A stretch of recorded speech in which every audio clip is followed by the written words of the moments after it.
G'day guys and welcome to Aussie English. My objective here is to teach you guys the English spoken down under.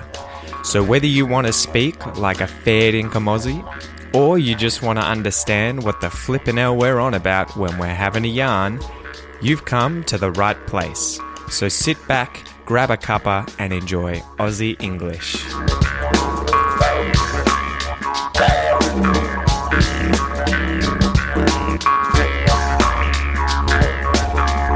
Hey guys, and welcome to this episode of Aussie English. This episode is going to be similar to the last one, where I talk a bit more about how to pronounce different locations, different places in Australia. And in this episode, unlike the last one, I'm going to go over cities, the capital cities of each state and territory.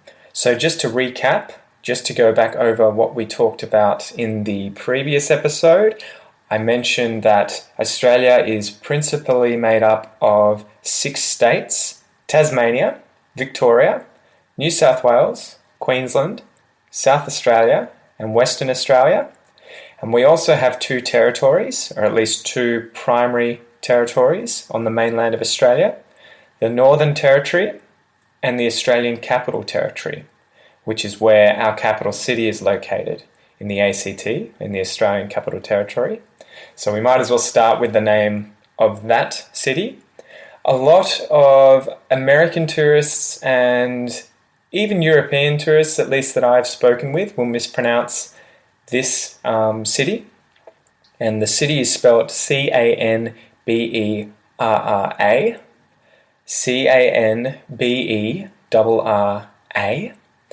And because of the spelling, when people try to phonetically say the place name, I mean, if it was anywhere else in the world and I saw it and wanted to read it without having been there before, I would say Canberra. And this is what a lot of Americans and Europeans say. They say Canberra, Canberra.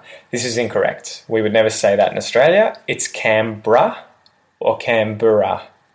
So Canberra is probably how most people would say this. They just skip over that E and just say Canberra. Canberra, Canberra, Canberra. But you can say Canberra.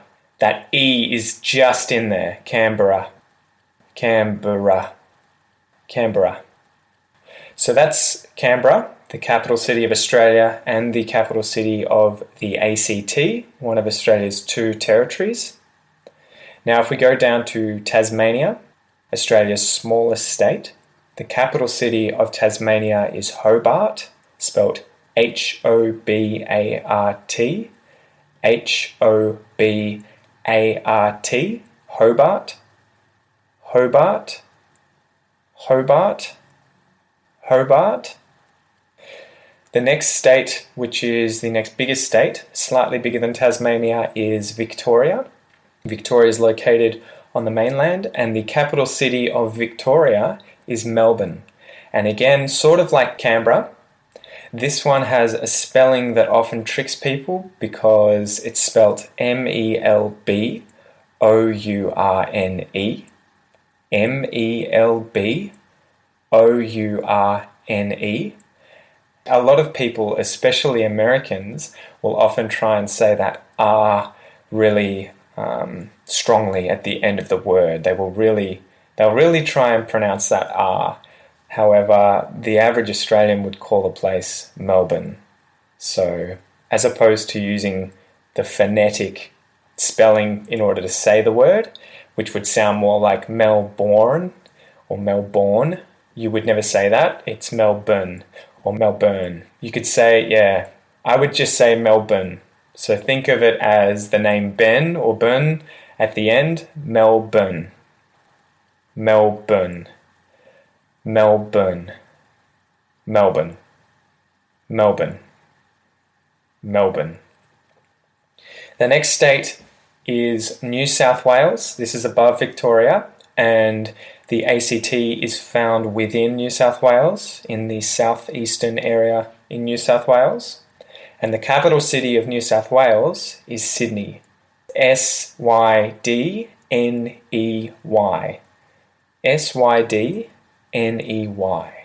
Sydney. Sydney.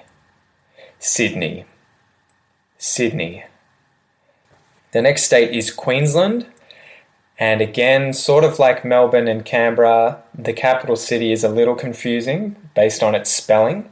And the spelling of the capital city is Brisbane. Brisbane. And phonetically, it looks like it should be said Brisbane. But again, you would never say it like that. You would never say the ain from the ane at the end. Instead, like Melbourne, it's Brisbane. Brisbane. Brisbane. Brisbane. Brisbane. The next state is South Australia, and the capital city of South Australia is spelt Adelaide. Adelaide,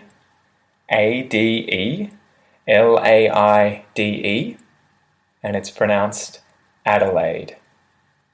Adelaide. Adelaide. Adelaide. So that's a pretty intuitive spelling, and it's a bit easier to pronounce that one. The one after that is Western Australia, and this is Australia's biggest state and takes up almost a third of the continent in the west of the continent, or the mainland of Australia, Western Australia. And the capital city of Western Australia is right at the bottom west-south corner, and it's called Perth. And it's spelt Perth. Perth. Perth. Perth. Perth. So we really say that TH at the end, Perth. But the R isn't really pronounced. It's more of an sound. Perth. Perth. So that's Western Australia. Now we have the last, but not least, the Northern Territory. So this is the second territory that is in the middle of Australia in the north. And the capital of the Northern Territory is Darwin. And it's spelt Darwin. Darwin. Darwin. Darwin. Darwin. Darwin. So that's a pretty easy one as well. Anyway, I hope that's helped. So those are the main capital cities of the different states and the different territories in Australia. And although there are some that are pretty easy, there are also a few that have that Australian pronunciation that you should really try and nail, especially when talking about them. And it's not necessarily because people will think you're stupid if you mispronounce it. Even English native speakers mispronounce these all the time, especially Americans when they come here. But it's just that if you nail it, one, you'll sound like you know what you're talking about, and you won't interrupt the conversation where people will want to either correct you, or they'll just be like, whoa, that was a weird way of saying that, or have to think. So you'll just kind of fit in a little more. So that's why I think it's a kind of cool thing to work on. And also, yeah, it just makes people realize that you have a better understanding of Australia and Australian culture. And yeah, it's just kind of cool. It's hard to explain, but when someone comes to Australia and is obviously foreign, but knows how to say different place names, it's a pleasure to talk to those kinds of people. And we appreciate the fact that you've gone out of your way to learn how to say places that are from our home country. So it's definitely something you should practice maybe a few times. Don't spend too much time on it, but it's worth trying to learn and being familiar with the proper pronunciation of these places. So I hope you've enjoyed these episodes so far. I might do some more in the future using different smaller cities in Australia that have Aboriginal names in particular, because they are incredibly difficult to pronounce, especially for me, even as an Australian, unless I have specifically gone to that location and heard a local say the name of the town, or being told by someone that this is the correct pronunciation of this town, then often I'll still get them wrong in certain places. So that's one of those difficulties that even Australians face themselves, not just foreigners. So I thought it'd be fun. Anyway, until next time, guys, I hope you have a good day.